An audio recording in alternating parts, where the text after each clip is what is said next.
All right, folks, it's time for some Olympic coverage. We'll see if anybody else joins the party and sees what else they've got to say about the Olympics.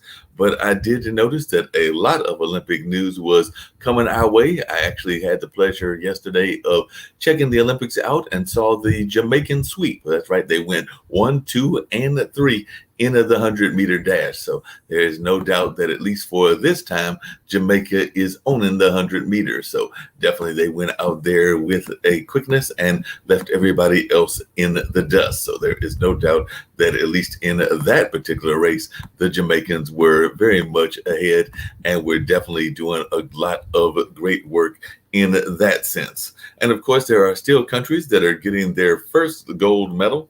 We saw the Philippines and Qatar get their first gold medal. So I was hoping that Jackie might join us later on and be able to tell us a little bit about Qatar, since that is in the Middle East, like the country of her family's origin, which of course is Syria. So definitely is glad to see them get their first gold medal. And like I said, it was really good to see that happening.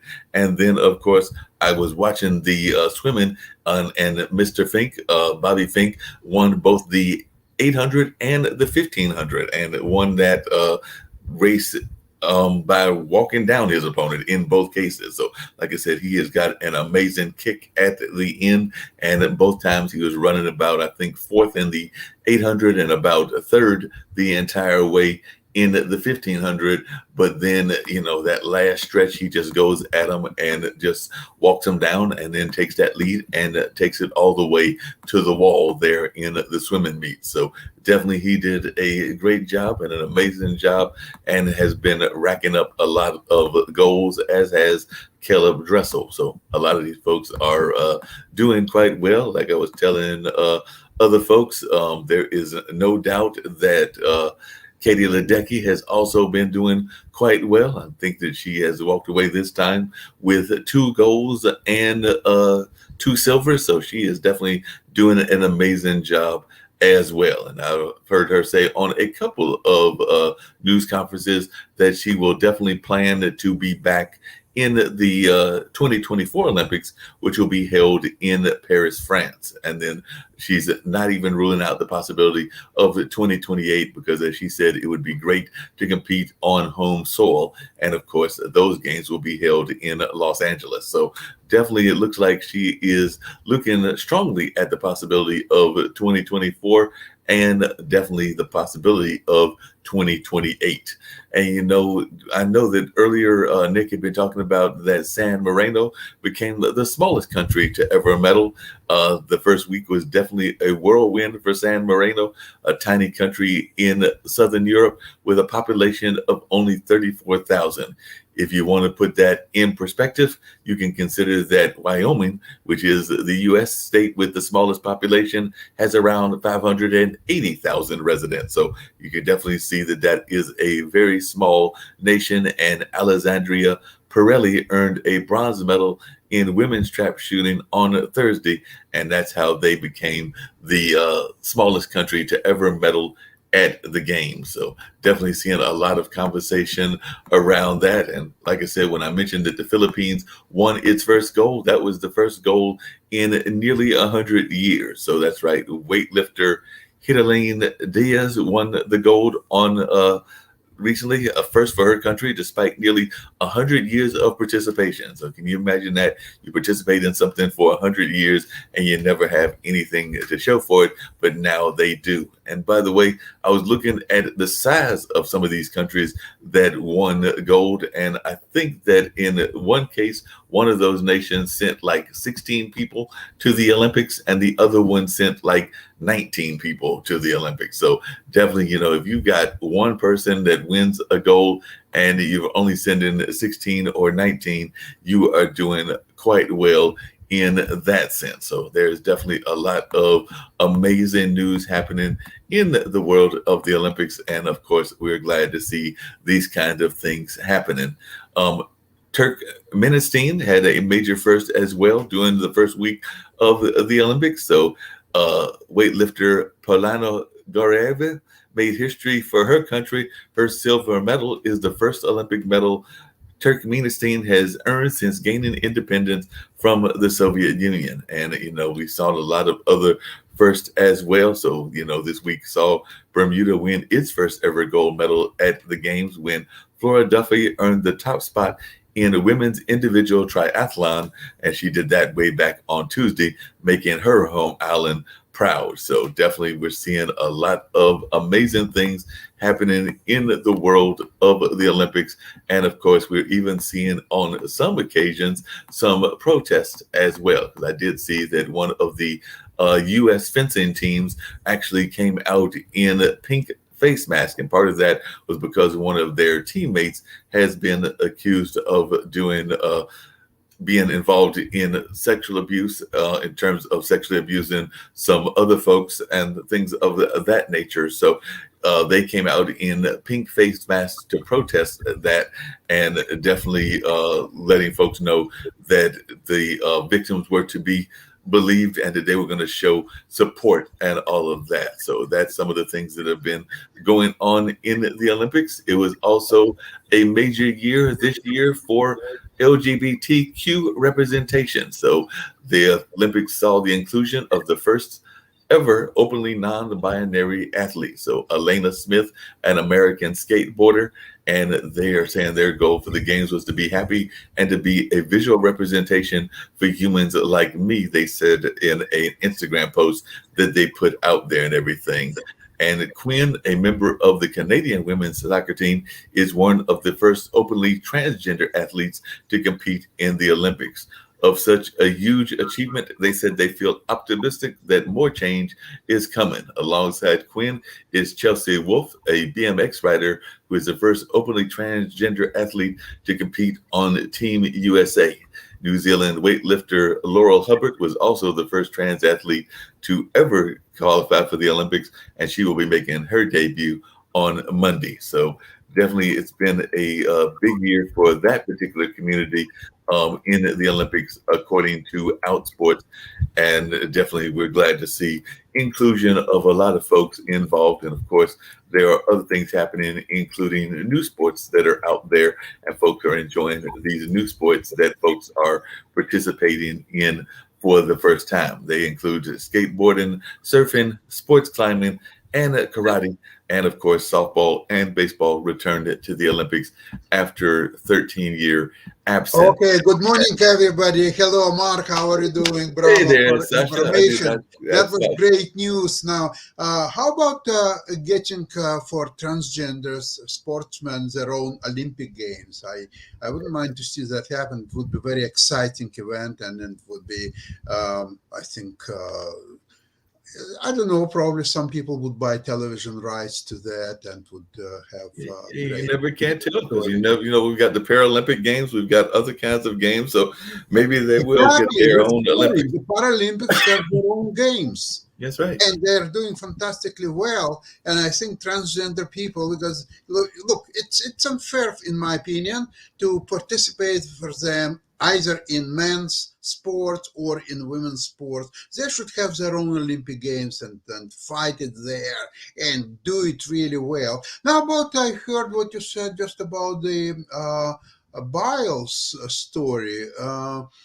Why people are not setting the story straight and tell exactly what it is? She has attention deficiencies problem. Yes. Okay. She's been diagnosed with that, and by the way, that cannot be cured. It stays with you for all your life. However, by controlling that through a certain medicine, you can do extremely well, and she proved that. And she did very well until Tokyo Olympics. And the substance, what she's taking, is forbidden in Tokyo, in Japan. Yep. She just couldn't do it. So she decided to try without that substance, see what's happened. We know what's happened. She just felt miserably and she couldn't do anything, right? So without that substance, she is nobody. She cannot compete. She has to go back to any country which allows to use the substance, and there she will do very well, and hopefully she will do well in Paris and in Los Angeles and everywhere else, as long as that substance is legal and is allowed. In Tokyo, in Japan, is a different story. Sorry, that's Yeah. all. No, Tokyo is not allowed, and actually, there was a country that ran into problems with some of their drugs that they were using as well, and that was the country of Nigeria. And they were actually doing even some Yeah, protests because they felt that they had been unfairly treated. But definitely, they had, I think it was about 10 members or so of their team that were disqualified, including in some of the sprints. I know that when I was watching last night, one of the track meets, one of the lanes was totally empty because the runner had been found to have used, in that case, I believe, a hormone enhancement drug, and it definitely was disqualified. So that was going on as well. So we are seeing that they are enforcing some of these drug rules, and definitely seeing that that is happening as well. One of the things that I think that you would really impressed with, being from Canada, is I was watching the one of the volleyball matches, and the Canadian team,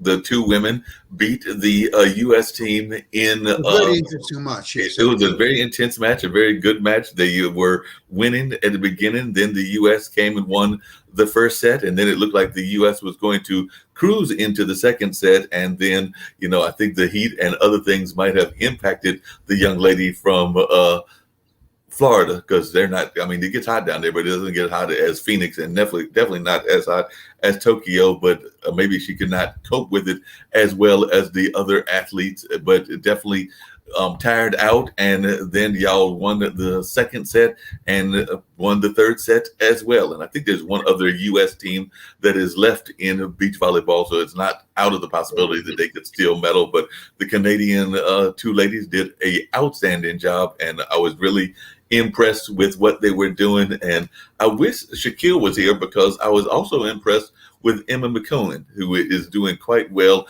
as an Australian and has won quite a few medals in swimming as well. I was talking about Ledecky, but Emma McKeown has not done bad as well. But one of the things that was getting to play in the news, and it was just kind of like fun news, I was teasing the win about that and everything, is every time that there is, after the medals, the winning country gets to hear their national anthem. And apparently when Fiji won in rugby, which we know is a very rugged sport and everything, they also decided, the man did, to belt out the tune and everything, and definitely was getting a lot of play on social media, the fact that they really came to perform in terms of singing and not just in terms of winning the rugby match. So they definitely had a lot of fun with that, and really seemed to be belting out the tunes and all of that. So definitely it was amazing hearing about them just going out in terms of really belting out the tunes. I wish that sometimes our own folks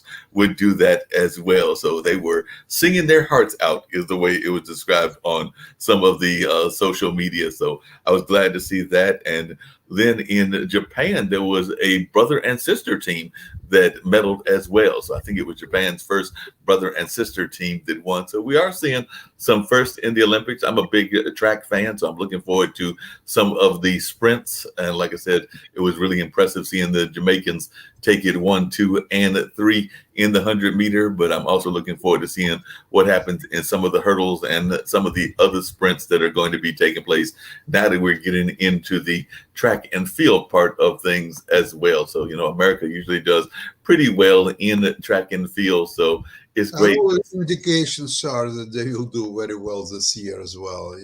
I think America will get a whole of a lot of medals including. Yeah, I think they'll hold of a lot in the Olympics in terms of track and field and all of that. What other sports should we be looking for Canada in terms of like sports that y'all might do really well in and all of that? Because I know that y'all usually have done well, definitely in volleyball and some of the other sports that are out there. But what sports do you think in the week coming up that we should be looking for O Canada to do well in? Possibly even winning a gold or a medal within the women's volleyball. But what other sports are you looking forward to? Normally, Canada is doing tremendously well in curling, but not in the Summer Olympics, unfortunately. There is no curling in Summer Olympics. There is no hockey. So Canada, I don't expect Canada to do tremendously well in the Summer Olympics. They will definitely have a few more medals, but not much more. Unfortunately, a, it's not our turf, but we'll wait for Winter Olympics. That's where Canada will shine. Oh yeah, there's no doubt y'all will shine in that particular sense and all of that. By the way, Sun Lee, it looks like Sun Lee took the bronze on the uneven bars, and Andrade, who I believe is the young lady from Brazil, and Derwal won gold in the gymnastics. So the gymnastics are going on right now, and we are seeing folks winning medals in those sports, in that sport as well. By the way, curling, I don't know if you know this, or I may have mentioned it on one of our previous shows, but there is actually a curling, I want to say a curling club here in the Triangle part of North Carolina. So we were actually Sure. surprised to find that out. But yeah, there is a Triangle Curling Club and actually a curling facility here in the Triangle. So if folks are visiting from Canada, they will have a place that they can go and do their curling at. So definitely, it is a sport that has at least maneuvered its way down here. So we're glad to see that it is maneuvered its way down here as well. In terms of the overall count, it looks like the United States is winning in the overall count, but we're still behind in gold. In So gold, yeah, yes, yeah, so we're behind yeah. China. U.S. must take a lot of golds in track and field, and this way it will be in first in gold as well, in a gold medal count. So I'm expecting that to happen, and so. Normally, it's probably a little bit early to evaluate this Olympics, but let's wait another week, and then we'll give a full valuation of for what it is. Oh yeah, we'll have a full evaluation, be able to see how it's going and in which way it's going and all of that. Definitely, we're seeing, like I said, America is leading in terms of overall medals with 58. China has got 50. The Russian Olympic Committee is actually, in terms of overall medals, in third place because they've got like about 44 or something like that. So right now they're doing quite well. Your old country, and definitely Japan and Australia are tied with 31 in the overall medal count as well. So definitely it does seem like there is a significant drop off after we get off for the battle between the US and China. So it seems like almost what goes on in other aspects of the world as well, that those are the two countries that are dueling it out for supremacy, even in the sports world. So we are seeing that because, like I said, it's a big drop off from the United States 58 to 50, and then we drop off down to the Russian Olympic Committee with 44. And then after that, we're down to Great Britain actually has 32. So Great Britain is actually ahead of both Japan and Australia by one medal in terms of the overall count. And then, like I said, then we started going down to countries with small numbers like 17, single digits, and things of that nature. So we are seeing that but it's always good to see some of the smaller countries that we don't hear of getting gold.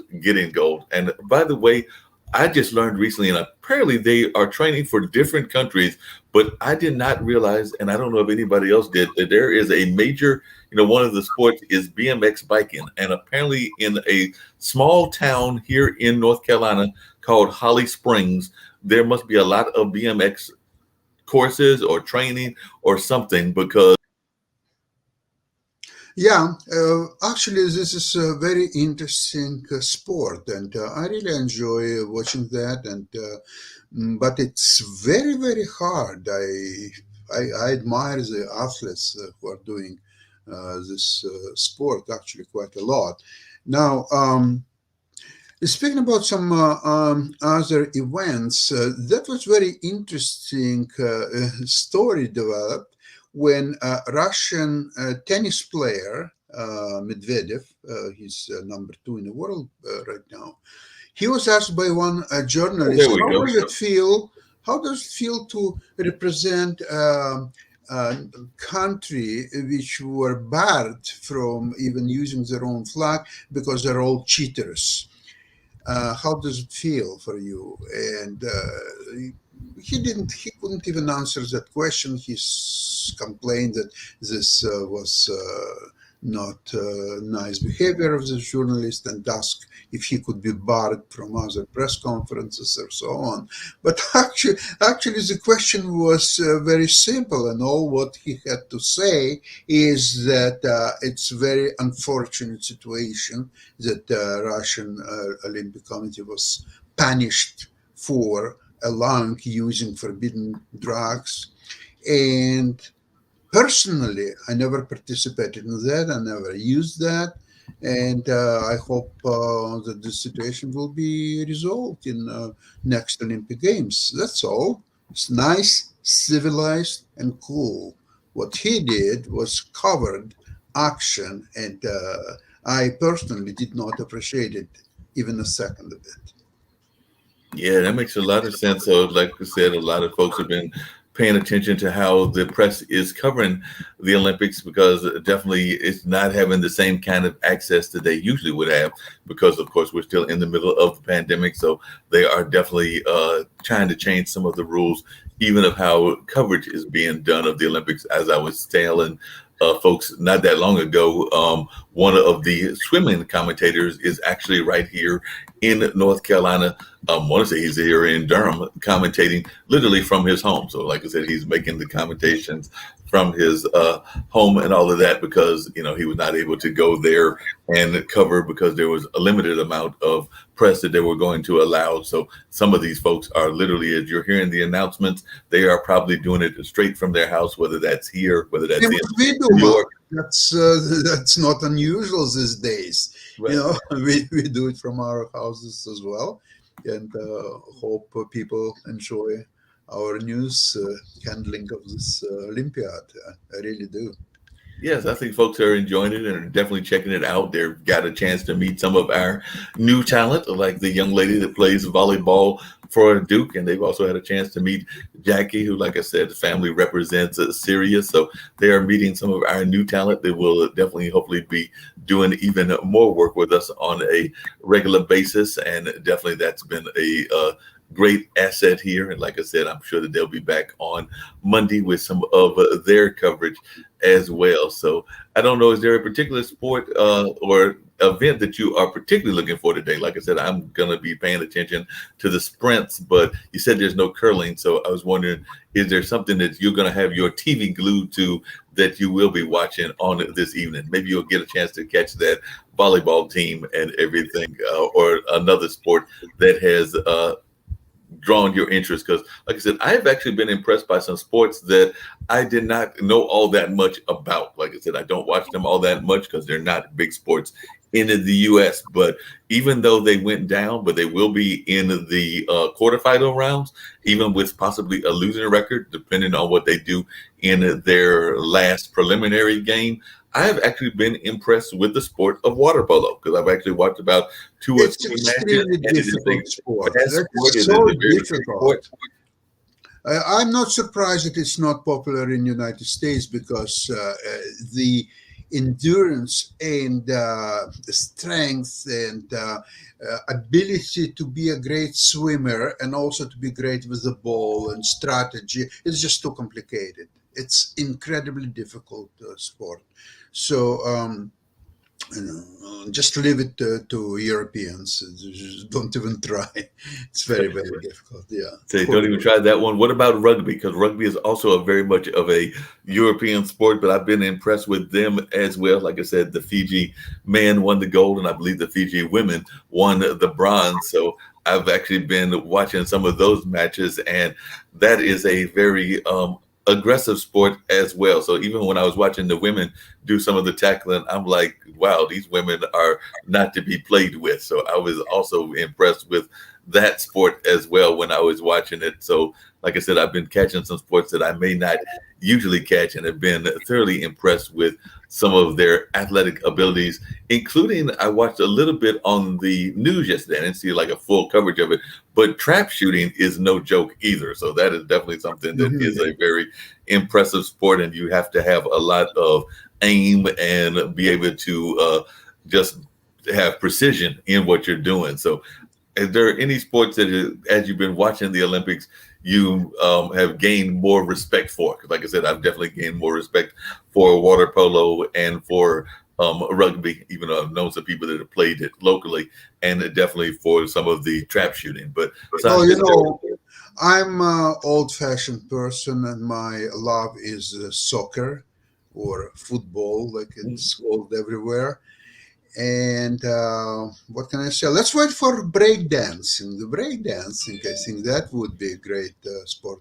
Will become very soon number one. Tell me, are there will be separate competition for men and women in the I believe breakdance? there will be separate competitions because that's what they do in just about all the Olympic sports. I believe there will be separation between men and women. One of the things that I learned, which I did not realize, was that there are at least two sports. I think the triathlete and one of the or a couple of the swimming races that are mixed races, where they're mixed medley. So Yes, that is yes, something else that very was new to interesting. me as well. I had not seen that until I watched the swimming competition. That was a Mhm. mixed medley between men and women competing against each other, and the same thing with apparently the triathlete. So definitely, I expect breakdancing will be divided between men and women, and I also expect that we'll see the same thing with flag football, which is also being considered, I believe, for the 2028 Olympics when it comes to Los Angeles. So I don't know that they want to play the hard version of football, but there is a proposal by the NFL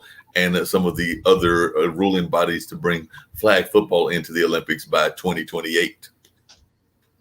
Yeah, yeah, a lot of, with so many billions of dollars spent on advertisers or so on, they will try to put any sport to Olympics, and that's very soon, it's almost like any game will be considered to be Olympic sport. Do you think the increase of number of sports available is it a good thing for Olympics?